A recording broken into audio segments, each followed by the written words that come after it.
더 과거에 우리가 볼 수 없는 더 심각한 위기가 올 것이다. 미국 경제를 보면서요, 이렇게 가도 괜찮을까? 제가 보기에는 이태이태합니다. Round 1, fight.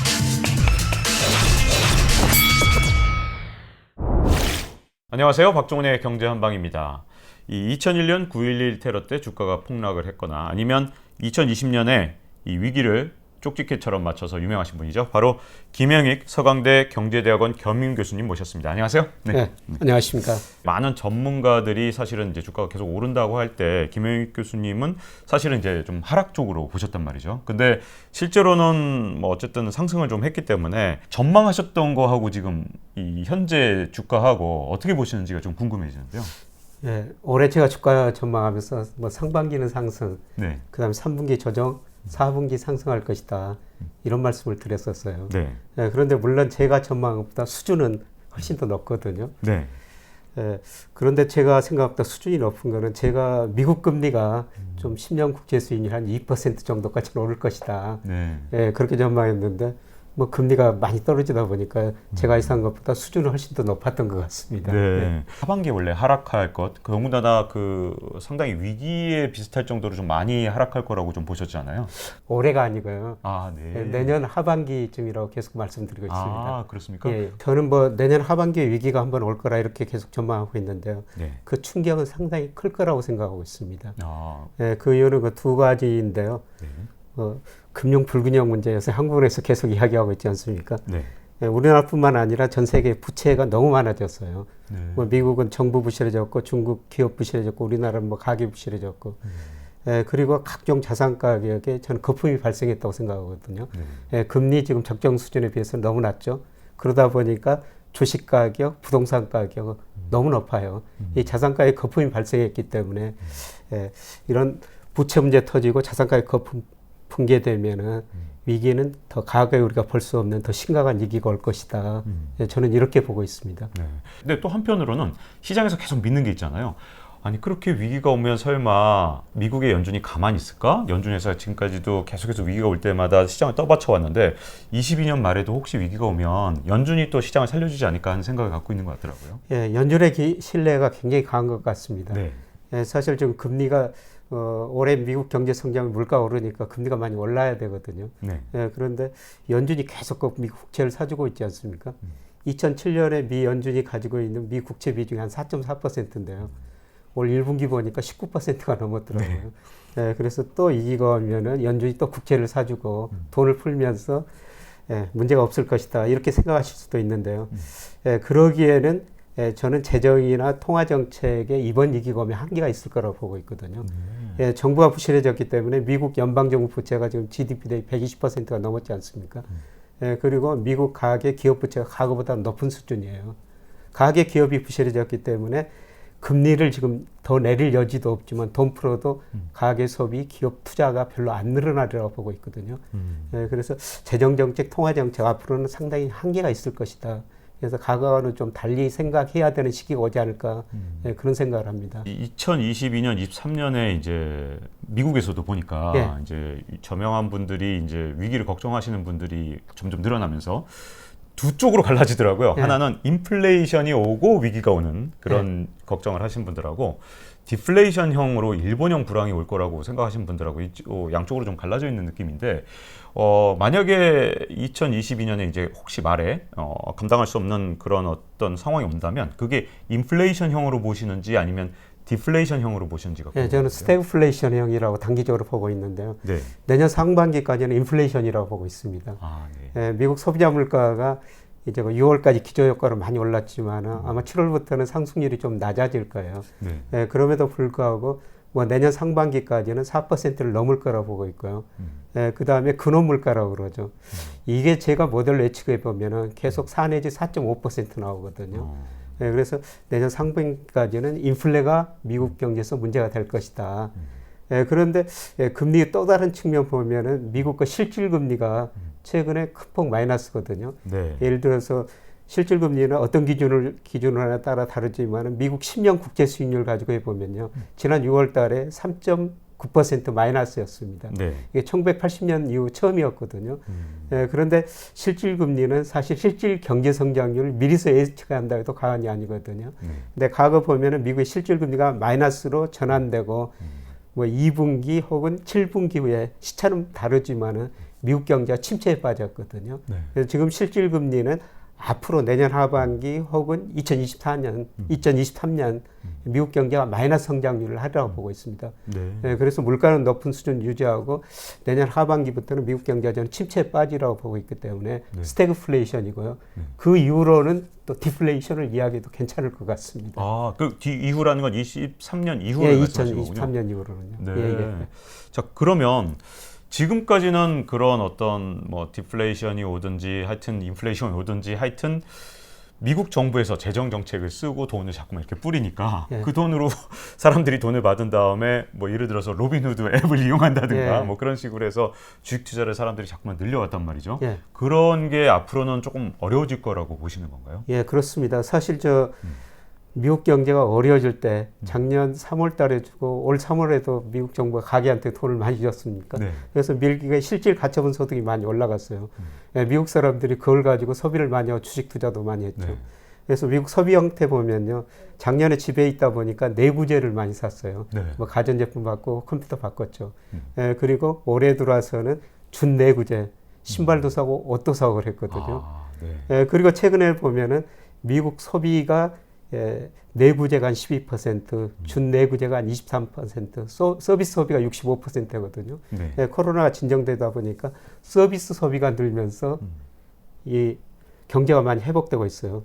그러니까 지난 2분기 미국 경제 성장률이 뭐 연율로 뭐 6% 넘게 성장했지 않습니까? 그렇죠. 예, 그런데 성장 내용을 보니까 GDP의 70%를 차지하고 있는 소비가 거의 12% 증가했어요. 네, 그래서 그렇죠. 미국 사람들이 정부가 준 돈 가지고 좀 많이 쓰고 있죠. 그런데 저는 미국 경제를 보면서요, 이렇게 가도 괜찮을까 이런 생각이 드는데요. 그렇게 소비를 늘리는데도 미국 산업 생산은 이기전 91% 6월 기준으로 91% 수준밖에 안 되거든요. 네. 생산이 안 늘어요. 그러다 보니까 고용도 늘었지만 고용도 96%, 아직도 고용도 이기전 수준보다 한 570만 명 아직도 줄어든 상태거든요. 네. 그러면은 소비는 늘었는데 미국 생산은 왜 안 늘었을까? 그게 미국의 대적자가 엄청나게 확대되고 있거든요. 그래서 올 상반기 미국의 무역수지 적자를 보니까요, 4,286억 달러입니다. 예, 지난 3년간 상반기 보면은 무역 적자가 2,700에서 한 3,000억 달러 정도 됐거든요. 네. 예, 그런데 올 뭐 상반기 4,286억 달러, 무려 40%가 늘었거든요. 네. 그러니까 미국 사람들이 자기 나라에서 생산하는 걸 소비 안 하고 아직도 수입을 많이 하고 있다는 겁니다. 네. 네, 그래서 미국 대부채가 굉장히 많이 확대되고 있는데요. 올 1분기 기준으로 보니까 미국의 순대부채가 14조 3천억 달러, 네. GDP 대비 63%거든요. 저는 이 대내 불균형이 얼마나 오래 지속될 것인지 네. 쉽게 말씀드려서 미국 연준이 돈 풀어가지고 미국 사람한테 돈 주니까 그 돈 가지고 미국 사람들이 수입을 지금 많이 하고 있다는 겁니다. 네. 그래서 미국이 세계 GDP 25% 차지하고 있으니까 미국이 이렇게 수입해 주니까 우리나라 좋고 중국도 좋죠. 네. 그런데 이 대적자가 계속 확대되는데요.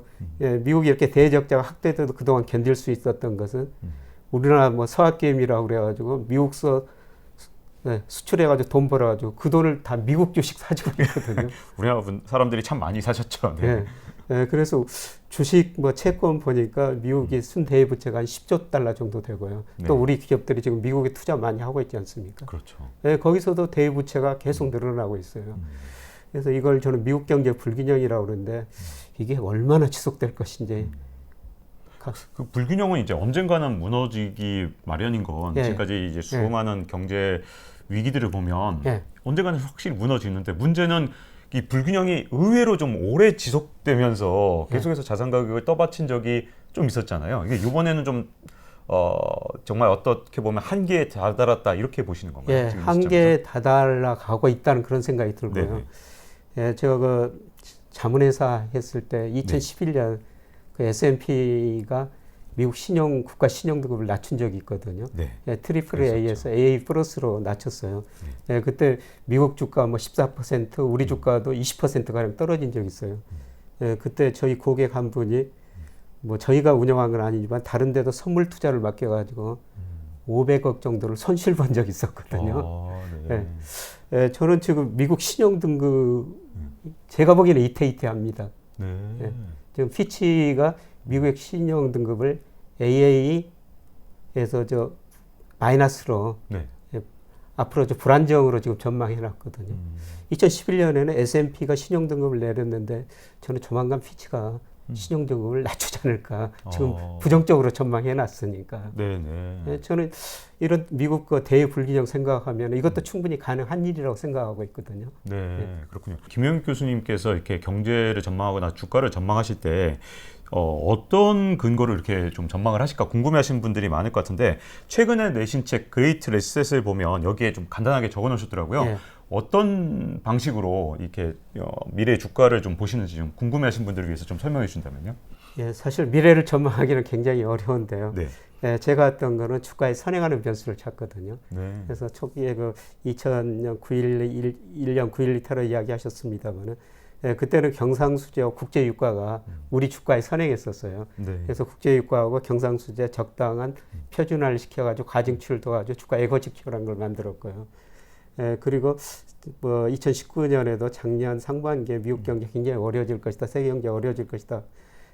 예, 그런 모델을 만들었거든요. 지금 뭐 경상수지하고 예, 선행지수 사용하고 있어요. 네. 그래서 선행지수 주가에 선행하는 변수를 찾거든요. 예, 그런데 내년 제가 하반기 지금 경제 세계 경제를 어렵게 보는 것은 OECD에서 각국 경기 선행지수를 발표하지 않습니까? 네네. 그런데 우리나라 경기 선행지수가 OECD 전체 선행지수 한 5개월 정도 선행을 해요. 아, 예. 역시 이 수출 중심의 국가이고 그렇죠. 해외 영향력을 많이 받기 때문에 좀 우리도 좀 선행하는 나라군요. 우리나라가. 그렇죠. 그래서 한국 경제를 뭐 세계 경제 풍향계다, 네. 뭐 탄광 속의 카나리아다 이런 식으로 예, 아, 비교하거든요. 그건 좀 좋지가 않군요.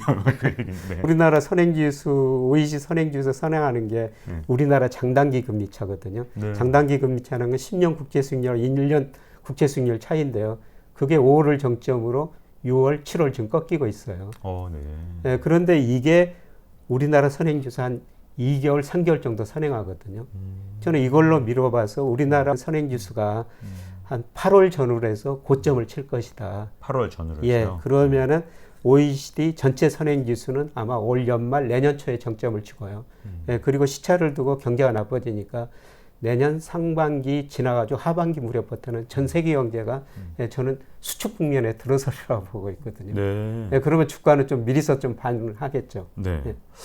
자, 그러니까 굉장히 어려울 것 같은데 지금 말씀하신 게 그러니까 결국은 2022년 하반기가 되면 세계 경제가 침체 국면으로 간다. 심지어 주가는 약간 선행한다.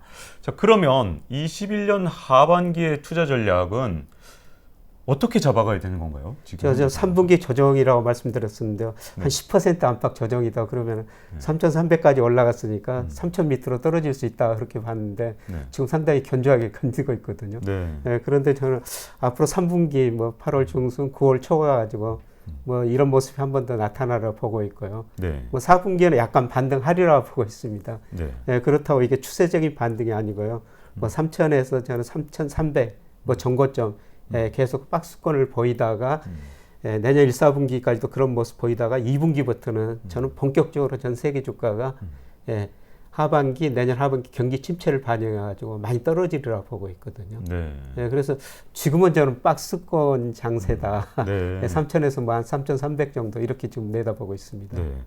또 하나 이제 궁금해지는 게 이제 미국에서 델타 변이가 확산되면서 어떻게 보면 실물 경제가 생각보다 회복이 더뎌질 것이다 이런 전망도 있거든요. 근데 그게 또 증시에는 오히려 호재가 아니냐. 그러면 돈을 더 풀 수 있는 거 아니냐. 지금 이제 인플레이션 걱정을 하셨는데 델타 변이 때문에 오히려 주가가 조금 더 상승할 수도 있다는 견해도 나오고 있는데 이건 어떻게 보시나요? 예, 미국 경제가 아마 모멘텀 상으로는 지난 2분기가 정점이었었던 것 같습니다. 증가율 측면에서 보면요. 미국 경제 성장률도 그렇고 그다음에 뭐 체감지수 대표적으로 ISM 서비스업 지수 이런 것들이 있는데 사실 지난 3월을 고점으로 아직도 50은 넘지만 계속 그 수치 자체가 하락하고 있거든요.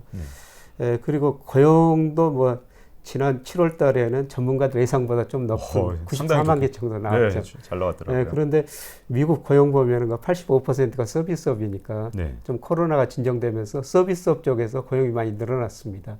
네. 그런데 뭐 델타 변이 코로나 확산으로 뭐 서비스업 소비가 조금 둔화될 거는 같습니다. 네. 그러면서 고용도 예상보다 좀 줄어들 건데요. 그래서 사실 미국이 테이퍼링 금리 인상 못하고 있죠. 네. 잘 아시다시피 미국의 통화정책 연준의 목표는 금리 안정, 아니 물가 안정, 고용 극대화하지 않습니까? 네네. 물가는 목표치 넘었는데요. 고용이 작년 동기 코로나 직전보다 아직도 570만 명 정도 감소했거든요. 네. 그래서 고용이 아직도 코로나 직전보다 적으니까 테이퍼링 금리 인상 못하고 있는데요. 코로나 상황에 따라 다르겠습니다만은 미국 고용은 참 제가 보기에 탄력적이에요. 네. 그러니까 작년 3, 4월 달에 2달 사이에 미국 고용이 2,230만 개 줄어들더라고요. 10년 동안 늘어났던 거의 일자리가 단 2달 사이에 줄어든 겁니다. 네. 정말 해고에 대해서 우리나라하고 태도가 다르기 때문에 여러 가지 특징이 있는 것 같습니다. 그런데 이 코로나 진전 상황에 따라 다릅니다. 코로나가 좀 진전되면 또 서비스업에서 그만큼 일자리 늘리라고 생각하고 있거든요. 네. 그래서 올해는 뭐 테이퍼링 금리 인상 못하겠지만은 저는 내년 상반기 가면은 고용이 원래 수준 뭐 돌아오리라고 보고 있습니다. 네. 그래서 내년 상반기 초에 아마 테이퍼링 단행하고 상반기 말쯤에는 금리 인상할 거라고 지금 보고 있거든요. 올해 안에 어쨌든 테이퍼링 예고가 나오고 말씀하신 대로 어쨌든 내년에 상반기 중에는 테이퍼링을 시작하지 않겠냐는 이제 시장의 어떻게 보면 컨센서스 같은데 이런 것들이 발표되고 또 시행될 때 투자자들은 이 테이퍼링에 대해서 어떻게 대응을 해야 되는 걸까요? 저는 뭐 좀 위험자산에 대한 비중을 줄이라고 좀 권유하고 싶습니다.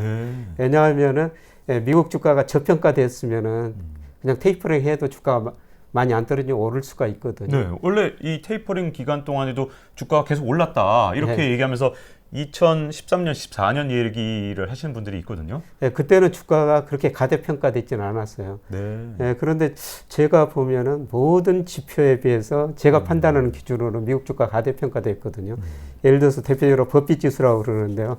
미국 시가총액이 GDP에 비해서 얼마나 없느냐. 이게 시가총액은 어느 시장을 기준으로 따라 다르는데요.